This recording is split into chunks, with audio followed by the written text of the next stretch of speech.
So, ito na nga, magmamarinate ako ng chicken tandoori. Ayan, yan yung mga spices na pinagagamit ko dito. Ayan lahat. Hindi ko pa siya na-mix kasi pinapakita ko pa sa inyo na yan nga. At nilagyan ko rin siya ng red color. Ayan, so kita nyo yan. Yan yung red color. So, yun yung mga spices na ginamit ko pag nang-marinate ako ng chicken tandoori. Ayan. Ginrind ko siya. Leaves to siya. Dried leaves ng kasuri methi. Pero may grinder kasi ako ng mga spices. Tapos ito yung yogurt na ginagamit ko pag nagmamarinate ako. Kasi thick yogurt kasi ito siya. Maganda siya sa mga Indian marination na sa meat. So yan. So konti lang yung ginamit ko. Ito lang. That's it.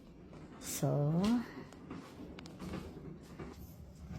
kailangan natin gumamit guys ng gloves. Kasi may chili to. Mahapdi kasi may konti akong alam mo yun, sugat. So, gamit tayo ng yung food handling na gloves, no? Halo-halo lang natin.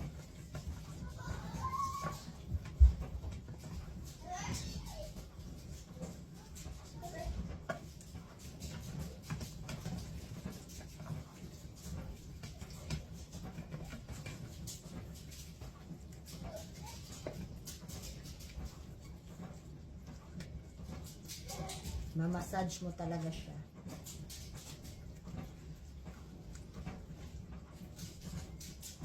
So, halo natin.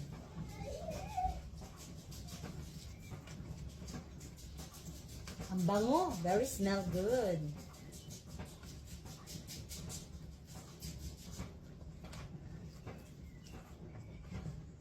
Smell good guys. Ito na.